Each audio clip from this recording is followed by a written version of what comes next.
Shalom pendengar yang dikasihi Tuhan dimanapun Anda berada. Sesaat lagi Anda akan menikmati siaran tunda ibadah World Revival Center, ibadah kebangunan rohani yang diadakan setiap hari Kamis jam 18.30 bertempat di BTC Ruang Balarea. Dalam ibadah ini kesembuhan selalu terjadi, dalam ibadah ini pengurapan selalu dicurahkan. Api Roh Kudus dicurahkan sehingga banyak orang mengalami pemulihan, mengalami kelepasan dan mengalami kesembuhan serta menerima berkat Allah yang luar biasa. Kami mengundang Anda untuk hadir dalam ibadah World Revival Center setiap hari Kamis pukul 18.30 bertempat di BTC Fashion Mall, lantai P1 Ruang Balarea. Selamat menikmati siaran tunda ini. Tuhan Yesus memberkati. Terima kasih untuk malam ini, kami siap diberkati. Berfirmanlah, kami siap mendengar. Urapi hamba-Mu, urapi kami semua yang percaya diberkati. Boleh sama-sama berkata amin. Dalam nama Yesus, semua yang percaya diberkati, lambaikan tangannya dan katakan amin. Sekali lagi katakan amin. Tepuk tangan paling meriah buat Tuhan.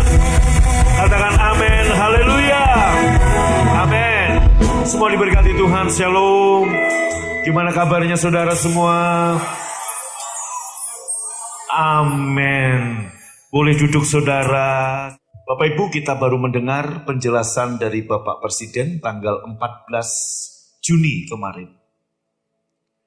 Ada satu negara yang menelpon beliau untuk minta atau dikirim minyak goreng.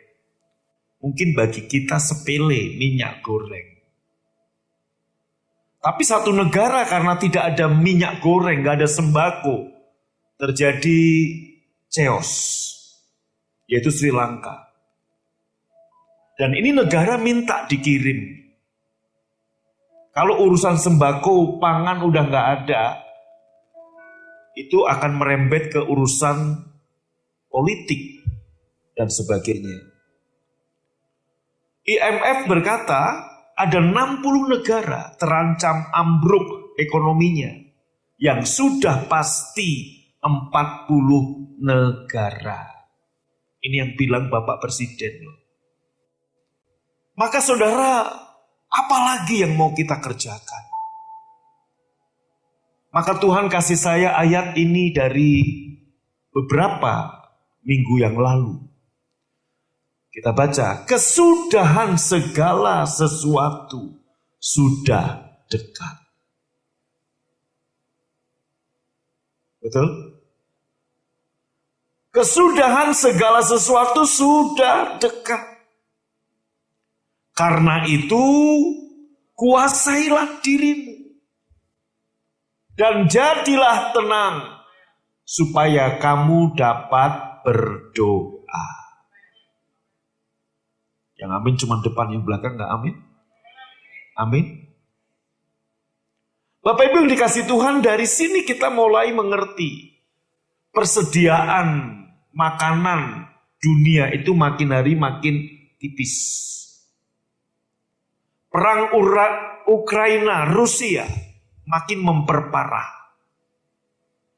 Bangsa bangkit melawan bangsa. Deru perang di mana-mana, bencana terjadi di mana-mana, penyakit dengan berbagai jenis macam-macam itu bermunculan. Kita tinggal di sebuah dunia di mana tidak semakin baik. Kesudahan segala sesuatu sudah dekat. Artinya apa saudaraku? Kedatangan Tuhan udah dekat nih. Yang Tuhan mau, apa yang kita lakukan? Kuasai dirimu. Jadilah tenang. Supaya kamu dapat berdoa.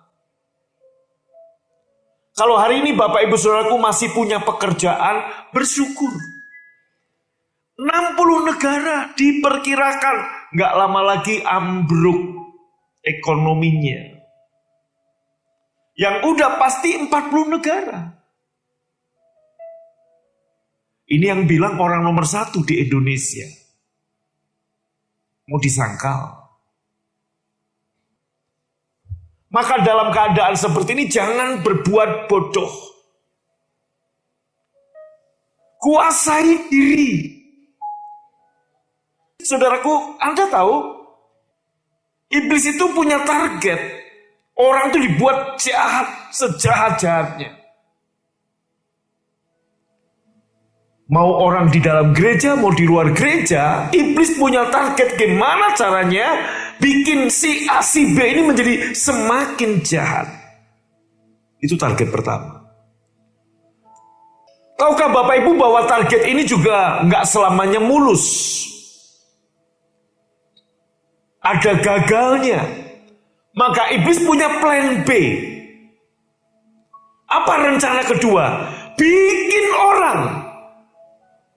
Kalau pertama dia punya target bikin orang sejahat-jahatnya, kelakuannya, tindakannya, perkataannya, perbuatannya, gimana caranya supaya dia makin jahat. Kalau ini gagal kepada gereja Tuhan, kepada saudara-saudara, kepada hamba-hamba Tuhan, kepada pendeta-pendeta, kepada teolog-teolog, maka iblis punya plan B, yaitu gimana caranya bikin seseorang menjadi merasa paling baik. Itu target iblis. Merasa paling holy, merasa paling benar. Dan rasanya target ini banyak berhasil di gereja-gereja Tuhan. Banyak orang merasa paling benar. Banyak orang merasa paling baik. Banyak orang merasa paling suci. Banyak orang merasa paling kudus. Saya beri contoh. Iblis berhasil bikin Maria Magdalena jahatnya minta ampun. Maka dikenal sebagai perempuan paling berdosa di kota itu. Dan iblis juga berhasil bikin Simon, ahli Taurat orang Farisi, merasa paling holy, paling benar. Betul? Roh Kudus turun atas Maria Magdalena, Roh Kudus juga turun atas Simon. Maria Magdalena menyadari, saya orang jahat, saya orang berdosa, saya butuh Yesus. Tapi Simon tidak sadar. Karena orang jahat itu kalau dijamah Roh Kudus, dia tahu dia jahat. Tapi orang yang merasa diri paling benar, dijamah, emang gue butuh apa lagi? Gue bener kok. Betul? Nah, ingat target setan untuk saudara itu dua itu. Gimana caranya bikin Anda jahat? Atau gimana caranya bikin Anda merasa paling benar? Dua-duanya bahaya. Jangan pilih. Tetapi saudaraku, dari dua ini yang paling bahaya adalah orang yang merasa diri paling benar. Ini yang nyalipin Yesus. Nah, kalau kita lihat tadi keadaan dunia begitu, maka firman Tuhan ini up to date. Kesudahan segala sesuatu sudah dekat. Nah, karena kesudahan segala sesuatu sudah dekat, orang panik, orang bingung, orang ketakutan. Maka firman Tuhan berkata, kuasai dirimu. Karena saat Anda panik, Anda takut, Anda bingung, 90% keputusan yang kamu ambil pasti salah. Karena kamu gak mungkin bisa berdoa saat kamu panik. Kamu gak akan bisa dengar suara Tuhan kalau kamu lagi ketakutan. Tahukah Anda bahwa ketakutan, kekhawatiran itu artinya mengizinkan iblis, saudaraku, mengizinkan iblis untuk apa? Menjamah kehidupan saudara. Tetapi ketika Anda percaya kepada janji Tuhan, Anda sedang memagari hidup Anda dengan firman. Tahukah Anda kenapa iblis masuk kepada pagar perlindungan Ayub? Karena Ayub takut, Ayub khawatir, Ayub panik. Dasar dia datang ibadah bukan sebagai ucapan syukur, bukan sebagai tanda kasih, tapi dasar Ayub beribadah karena apa? Takut Tuhan menghukum anak-anaknya. Maka Ayub berkata, apa yang kutakutkan? Yaitu Tuhan menghukum anakku. Terjadi. Bukan Tuhan menghukum, tapi karena apa? Saudaraku, Ayub khawatir, Ayub takut. Ketakutan ini membuat, maka dasar kita beribadah, dasar kita menabur, berkorban, bukan karena takut dihukum, bukan karena iming-iming. Dasar kita melakukan firman Tuhan, bukan karena kalau saya melakukan saya dapat pahala, kalau saya nggak melakukan saya dihukum. Saudaraku, Anda sedang menempatkan dirimu pada hukum Taurat. Anda harus mengalami transformasi hati. Yaitu apa? Kita melakukan, kita begini, kita begini. Karena apa? Karena saudara kesadaran hati yang ditransformasi. Karena Tuhan udah mengasihi kita. Amin. Sebenarnya paling enak untuk saya hamba Tuhan, supaya jemaat itu rajin ibadah, supaya jemaat itu rajin ngasih perpuluhan, itu dikasih ancaman. Itu paling enak, saudara. Betul nggak? Kalau nggak ibadah, awas kamu nanti. Tokomu nggak diberkati, rumah tanggamu bisa begini. Orang digituin takut. Akhirnya dia datang ibadah karena apa? Ketakutan. Ketakutan Tuhan menghukum dia. Ini Kristen kanak-kanak. Tapi Tuhan nggak mau Anda di situ. Tuhan mau Anda bertumbuh. Ada transformasi hati. Kamu datang ibadah bukan karena kamu takut kalau nggak ibadah dihukum, tapi karena apa? Kamu udah dikasih Tuhan. Kamu mau menyatakan kasihmu kepada Tuhan. Ini butuh kedewasaan dan kesadaran. Amin. Nah, Bapak Ibu, 2 tahun masa pandemi ini membuat tadi yang Pak Jokowi sampaikan. Ada satu Perdana Menteri telepon beliau semalam. Kalau rapat ini 14 Juni, berarti tanggal 13 Juni. Hari apa? Senin. Telepon Pak Jokowi minta minyak goreng. Kalau gini dikasih yang curah juga mau, saudaraku. Betul nggak? Sebab kalau nggak dikirim, dia memohon-mohon ke Pak Jokowi. Tolong Bapak Presiden Indonesia kirimkan minyak goreng ke negara kami. Kalau enggak akan terjadi chaos. Terus IMF berkata 60 negara diambang ambruk ekonominya. 40 sudah pasti, 20 ini 50-50. Saya nggak tahu apakah termasuk Indonesia yang diprediksi. Tapi yang jelas 60 negara itu banyak loh. Jumlah negara katakan 200, sepertiganya loh. Nah, udah dalam keadaan begini, Anda tahu apa sih yang harus kita lakukan? Cuman gak ada lain, cari Tuhan.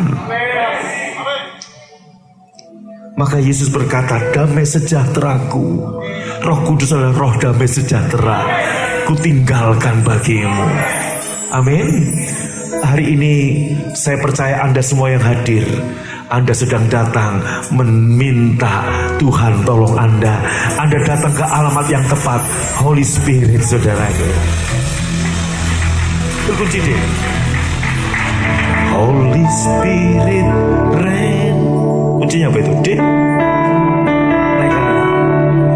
Holy Spirit rain down.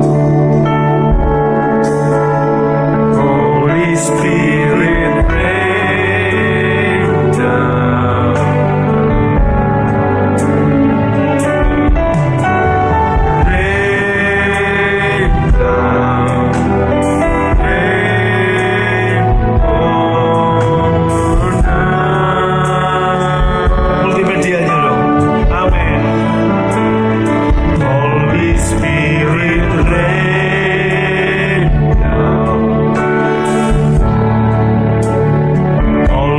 Spirit rain down.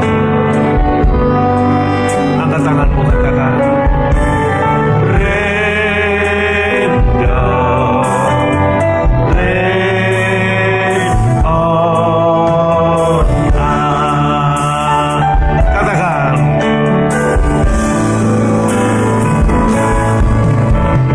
Holy Spirit, you are welcome.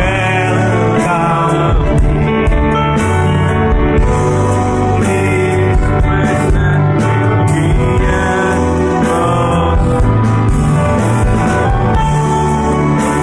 Spirit.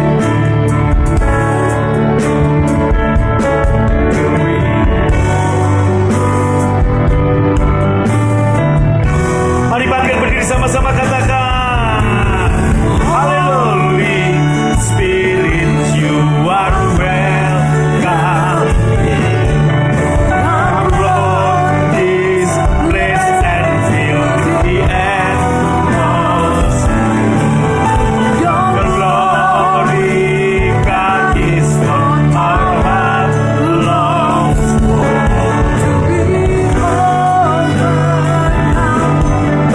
Your presence, Lord. Holy Spirit, you are welcome.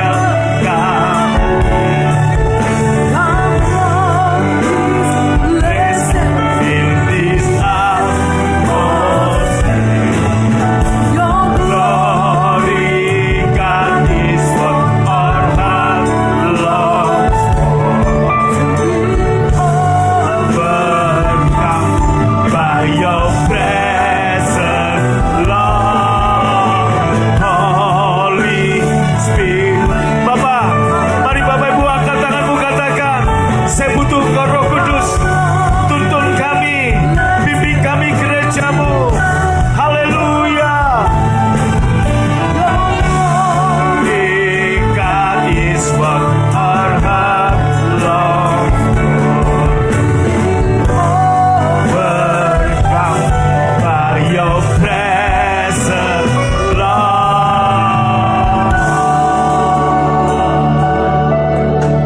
Mari angkat tangan, katakan your presence, Lord.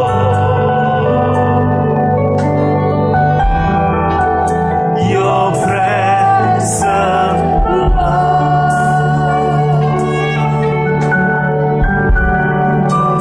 Your presence.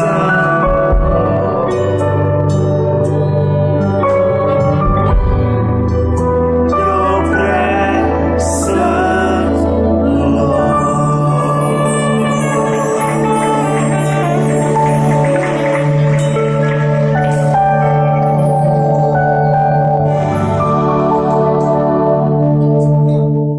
Kita belajar dari banyak contoh. Ayub tidak menguasai diri dan tenang, sehingga dia nggak bisa berdoa. Amin. Lalu lihat saya. Ibadah Ayub didasari karena ketakutan. Ibadah Ayub didasari karena faktor takut. Maka firman Tuhan berkata, kita bukan berarti datang ibadah kemudian tanpa rasa hormat, respek, enggak. Tetap ada hormat, tapi ketakutan yang berbeda. Takut akan Tuhan, bukan takut karena hukuman Tuhan. Yang mendasari Ayub beribadah, yang mendasari Ayub menabur, yang mendasari Ayub menyembah Tuhan adalah karena takut Tuhan menghukum. Roma 8 ayat 1, di dalam Kristus tidak ada lagi penghukuman. Kita udah sering menyanyikan, jauh ke dalam tubir laut, dia membuang, melemparkan dosa kita. Alkitab mencatat, aku tidak mengingat-ingat lagi dosa dan kesalahanmu. Mestinya, seperti yang Paulus katakan, kasih karunia yang ada pada kita tidak menjadi sia-sia. Banyak orang begitu mengerti kasih karunia, dia pikir bahwa ini adalah lisensi untuk kita hidup bebas. Bebas gak usah ibadah, bebas gak usah ngasih persembahan, bebas gak usah ngasih persepuluhan. Salah. Justru kasih karunia adalah Tuhan adalah kekuatan yang memampukan kita untuk kita bisa beribadah dengan bebas, beribadah dengan hati yang luas tanpa rasa takut dihukum. Ibadah yang penuh dengan perayaan, dengan pengucapan syukur. Kasih karunia adalah kekuatan untuk kita bisa menabur. Karena apa? Kita sadar semua yang kita punya datangnya dari Tuhan. Jangankan persepuluhan, hidup pun kita bisa tabur buat Tuhan. Itu kalau orang sadar kasih karunia. Amin. Maka firman Tuhan berkata, Anda lihat, saya buka dengan pernyataan Bapak Presiden akan ada 60 negara terancam ambruk ekonomi. Kita mau ngapain? Banyak jemaat Tuhan dalam keadaan begini malah apa? Lari dari persekutuan, lari nggak ibadah, mencari jalan keluar sendiri. Mau kemana? Kuasai dirimu, jadilah tenang, supaya kamu dapat berdoa. Berdoa di sini bukan sekedar berarti Anda minta sama Tuhan, tapi ada satu hubungan, satu komunikasi dengan Tuhan. Berdoa ini bicara apa? Berdoa ini bicara hubungan, termasuk ibadah kita hari ini adalah kita sedang berdoa. Maka ketika kamu takut, ketika kamu panik, larilah kepada alamat yang tepat, yaitu Holy Spirit, Roh Kudus. Amin. Jangan ambil keputusan ketika kamu emosi. Jangan ambil keputusan ketika kamu takut. Jangan ambil keputusan ketika kamu rusuh. Sebab keputusan yang diambil didasari karena ada takut, rusuh, panik, emosi, 90% salah. Dan kalau salah, fatal akibatnya. Kita belajar dari Lot, saudara. Dalam kitab Kejadian pasal yang ke-12, Allah memberikan visi kepada Abram. Pergilah dari negerimu, dari sana saudaramu, dan dari rumah bapakmu ke negeri yang akan kutunjukkan kepadamu. Next, saudara. Lalu pergilah Abram seperti yang difirmankan Tuhan, dan Lot pun ikut bersama-sama dengan dia. Anda lihat baik-baik, siapa yang mendapat visi? Abram, bukan Lot. Alkitab nggak berkata pergilah Lot, tinggalkan sanak saudaramu. Tapi Alkitab mencatat Tuhan memberikan visi kepada Abram, bukan kepada Lot. Apa yang membuat Abraham bergerak? Visi.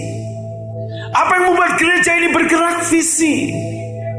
Tahukah Anda awal-awal BFA berdiri, saya nggak menjalankan visi saya, tapi visi yang Tuhan taruh di dalam diri hambanya Alektanus Seputra. Beliau yang dapat visi. Saya seperti Lot, keponakan yang ikut sama Pak Alek.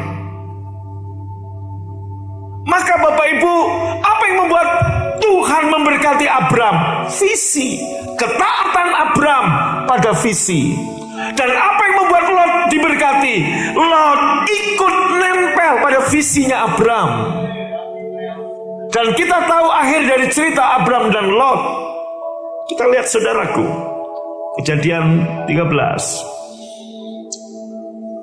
Maka berkatalah Abram kepada Lot, jangan kiranya ada perkelahian antara aku dan kamu, antara para gembalaku dan para gembalamu, sebab kita ini kerabat.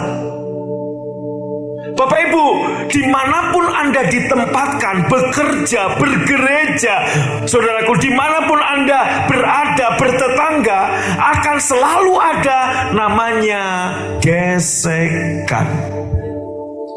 Amsal berkata, besi menajamkan besi, manusia menajamkan sesamanya. Jangan berpikir, oh di BFA nggak ada gesekan. Akan ada gesekan. Suami istri aja ada gesekan kok.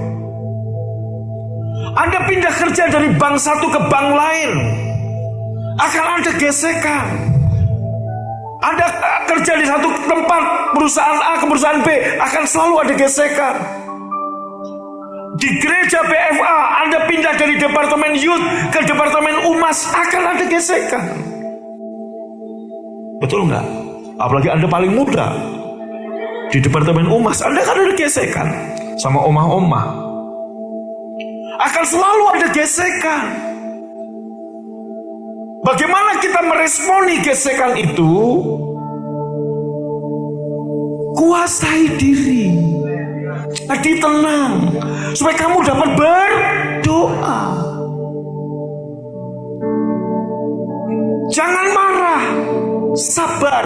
Maka judul khotbah saya sabar, tenang, dan berdoalah. Tenang dan berdoalah.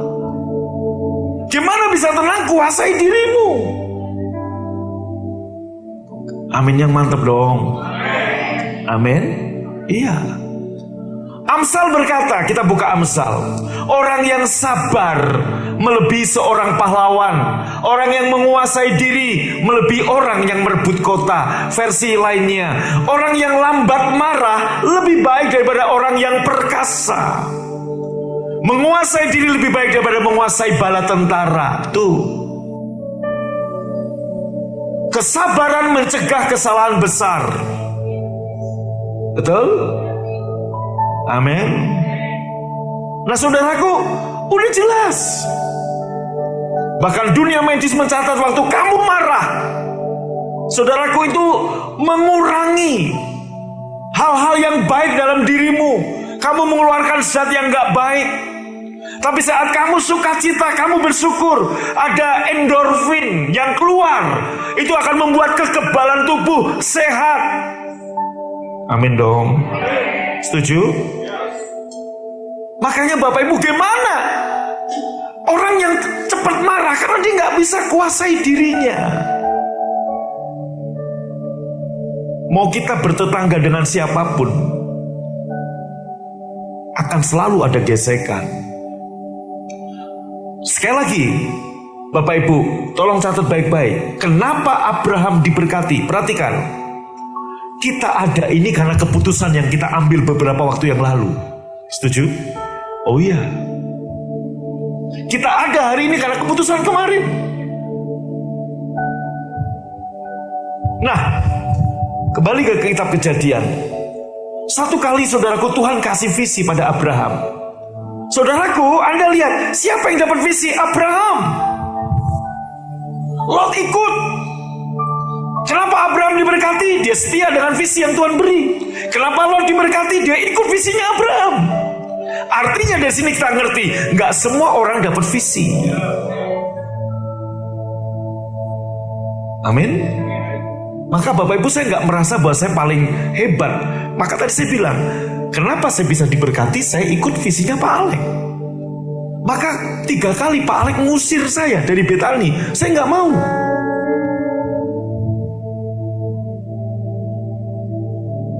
Lot, Abraham bilang ada gesekan. Tentunya Abraham dapat laporan dari karyawannya.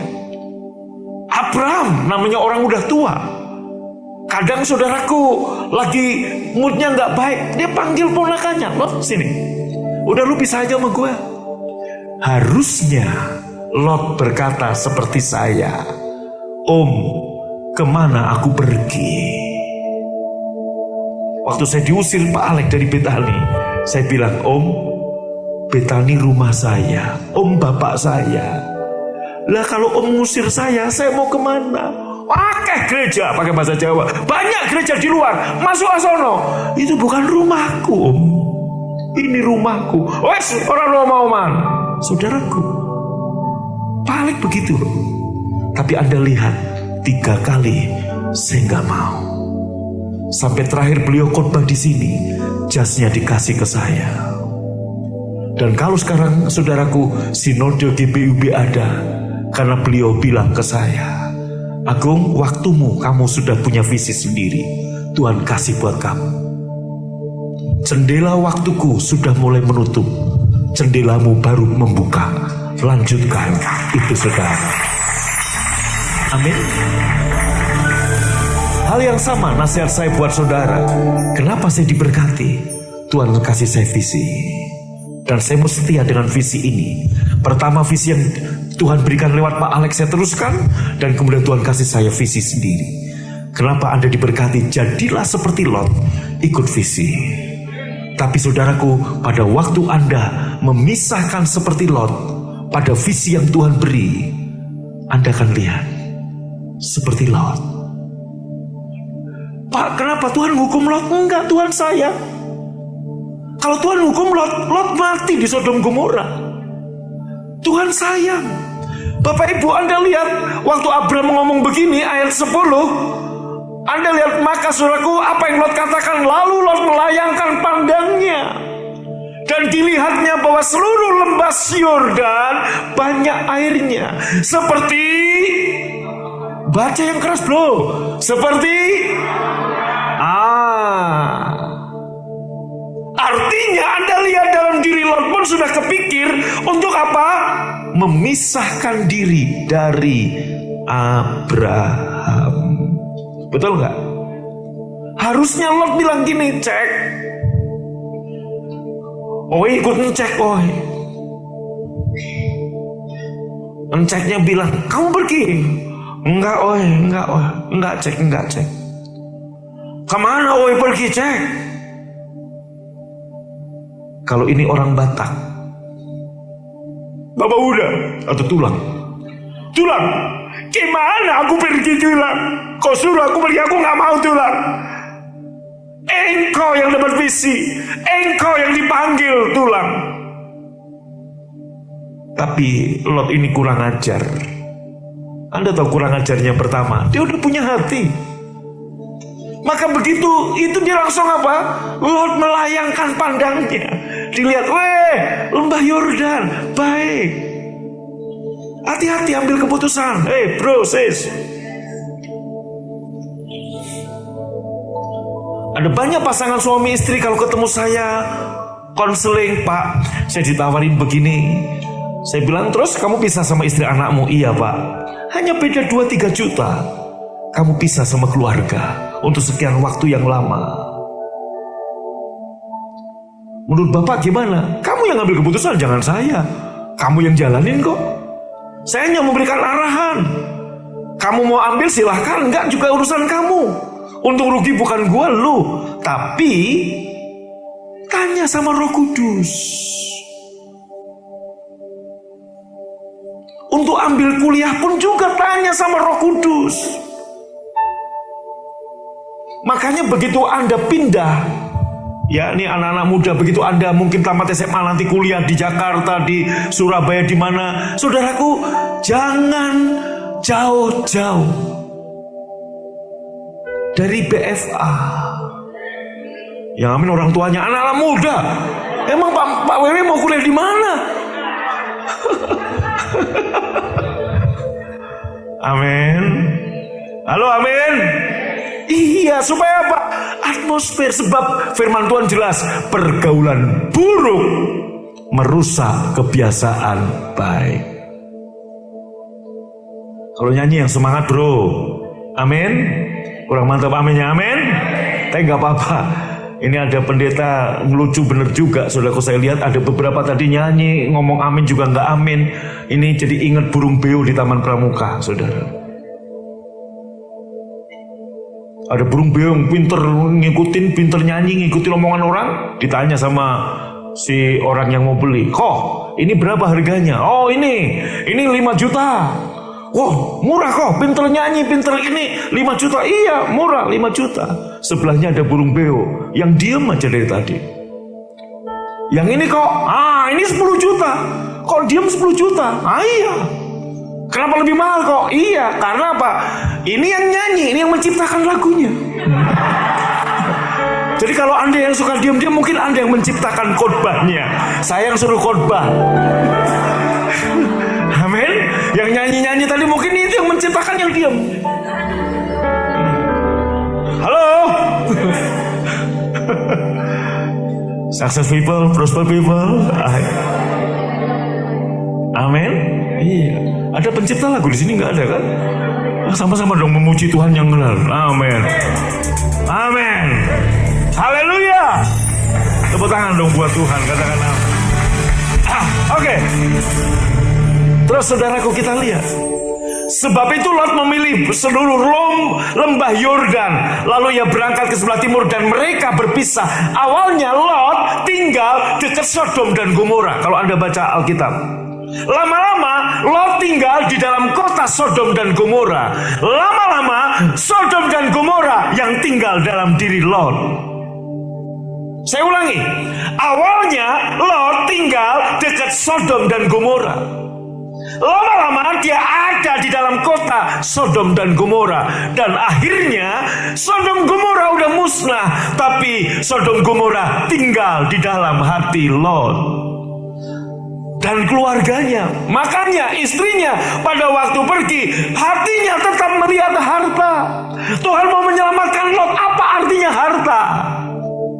Anda lihat saudaraku, apa yang membuat Lot akhirnya fatal? Karena dia keluar, dia nggak ada visi. Anda lihat Kejadian 12 ayat 1. Tuhan bilang gini, mana ayatnya? Pergilah dari negerimu. Ayat 2-nya kita lihat. Ada ayat 2-nya? Oh nggak ada ya, nggak apa-apa. Ayat 2-nya berkata gini, aku akan memberkati engkau. Engkau akan jadi berkat bagi banyak bangsa. Dan engkau sendiri jadi berkat. Siapa yang memberkati kamu diberkati. Siapa yang mengutuk kamu akan dikutuk. Itu visi yang Tuhan beri. Artinya apa? Jadi berkat bagi bangsa-bangsa. Nah, Lot pergi ke Sodom Gomora, visinya apa? Duit. Padahal duit bukan visi. Duit adalah apa? Hasil atau bonus dari visi yang Tuhan beri. Tuhan panggil Abraham, aku akan memberkati engkau. Bukan aku akan ngasih duit loh, memberkati. Nah, Tuhan memberkati dengan uang, bisa dengan pekerjaan, dengan bisnis. Tapi, saudaraku, tujuan atau visi Lot ke Sodom Gomora apa? Duit, bisnis. Maka jangan kamu pindah kota karena tujuannya duit. Tujuannya kamu harus jadi berkat. Itu visinya. Kok aminnya cuma 3 orang? Katakan amin. Waktu kamu tahu bahwa aku pindah ke sini karena Tuhan kasih aku visi, jadi berkat di kota ini, jadi berkat di perusahaan ini. Waktu Anda seperti itu, Anda lihat bonus duit itu menjadi bagian saudara. Lo dapat duit, dapat, tapi dia kehilangan semuanya akhirnya. Bahkan dia kehilangan istrinya. Abraham, Anda lihat, ketika Lot memilih Sodom dan Gomora, lembah Yordan, seperti taman Tuhan, tanah subur. Abraham, saudaraku, kesalahan Lot yang kedua, dia nggak cengli. Yang ngajak dia Abraham. Kok dia pilih yang terbaik? Kenapa dia nggak bilang sama yang orang tua? Cek dulu yang pilih. Betul nggak, saudara? Saya buka di BTC karena Pak Alek yang bilang, kamu ke sana, ke utara. Ini Prianger biar Yusa, kamu ke sana. Iya Om. Saya nggak bilang, Om, oke, saya di sini Om. Yusa, terserah Om. Nggak gitu. Kita yang muda ngalah. Amin. Saya cerita, saudara. Saya bilang begini, supaya Anda ngerti. 3 kali loh Om Alek ngusir saya keluar dari Betani. Dan sekalipun saya nggak jawab iya.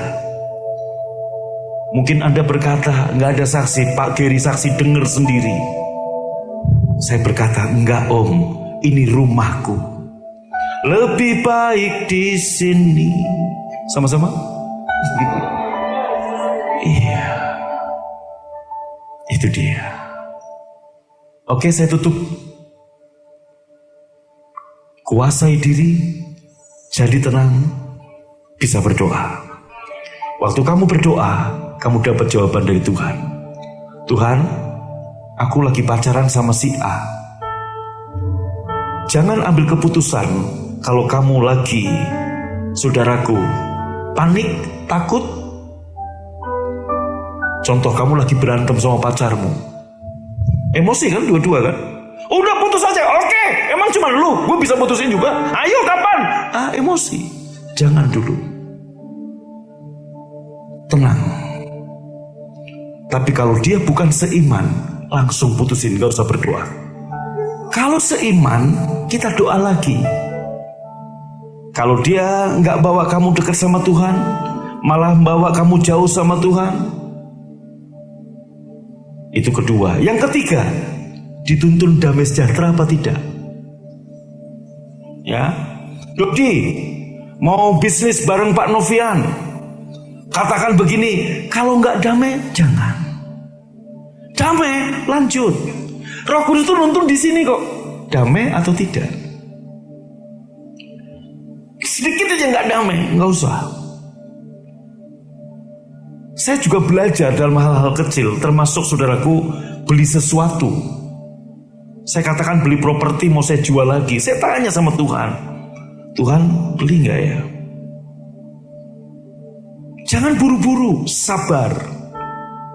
Begitu damai, beli. Jangan nafsu. Begitu damai, beli. Berapa waktu lagi jual, untung. Nah, dituntun dengan damai sejahtera. Amin. Tapi tolong pelajar, jangan pakai ini untuk kalau kamu mau belajar. Nggak damai belajar. Itu kamu mengada-ngada roh spirit karismatik keterlaluan itu. Ya pelajar ya belajar, tapi lagi nggak damai. Om kata Om Agung, Roh Kudus nuntun, lah ini nggak damai. Batukmu kamu sing ngawur kamu. Betul nggak? Halo? Iya belajar ya belajar dong. Pak Revan besok berangkat kerja nggak damai. Ya kan kamu karyawan Polri, berangkat. Punya toko, buka toko, jangan nggak damai, jangan. Itu udah ada tertentu yang begitu special case, hal-hal seperti tadi pacaran, ya, bisnis, ya. Artinya misalkan ada tawaran bisnis menggiurkan, kita tanya, kalau nggak damai, jangan. Katakan amin. Tuhan Yesus memberkati. Jadilah tenang, kuasai dirimu, bilang kiri kanan, kuasai diri, bangkit berdiri, jadilah tenang, supaya kamu dapat berdoa. Buka, angkat tanganmu. Holy Spirit, you are welcome here. Our Lord is present in the atmosphere. Your glory, God, is what your heart longs for. Overcome by your presence, Lord. Oh,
kesudahan segala sesuatu semakin dekat. Nasihat firman Tuhan buat kita, kuasai dirimu.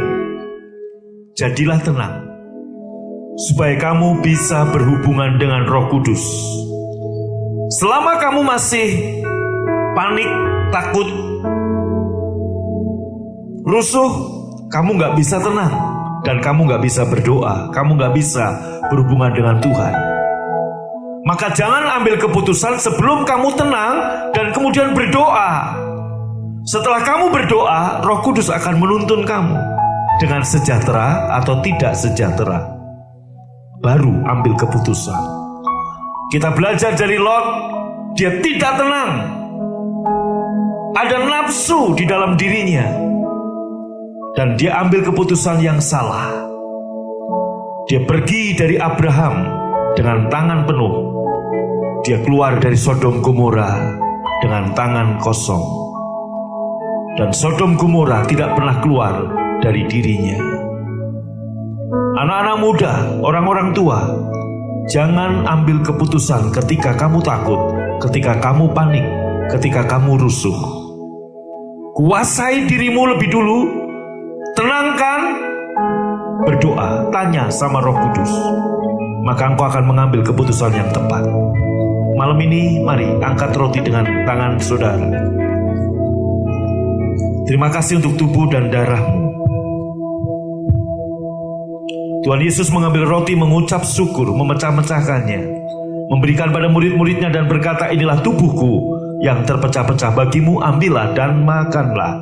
Yang percaya di tubuh Tuhan Yesus, ambil dan makan dalam nama Yesus.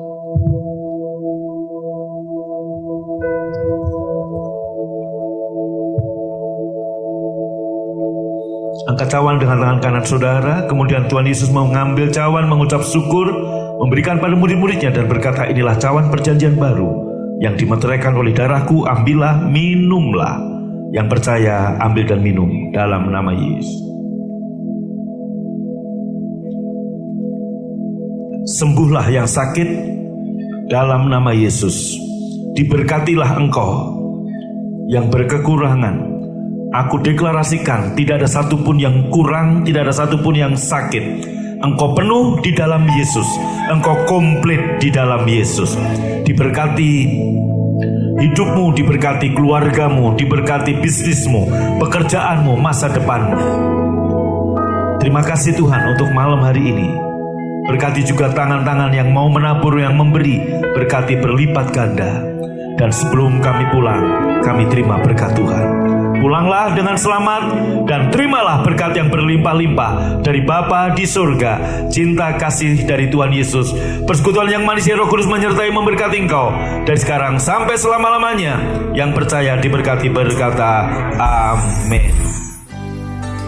Anda baru saja mengikuti cuplikan siaran tunda ibadah World Revival Center yang terjadi di hari Kamis jauh lebih dahsyat dari apa yang Anda dengar. Oleh karena itu, kami mengundang Anda untuk hadir dalam ibadah World Revival Center setiap hari Kamis bertempat di BTC Fashion Mall, lantai P1 Ruang Balarea pukul 18.30. Dan bagi Anda yang rindu didoakan, SMS kami di 0818218737. Untuk informasi hubungi 6126088. Tuhan Yesus memberkati.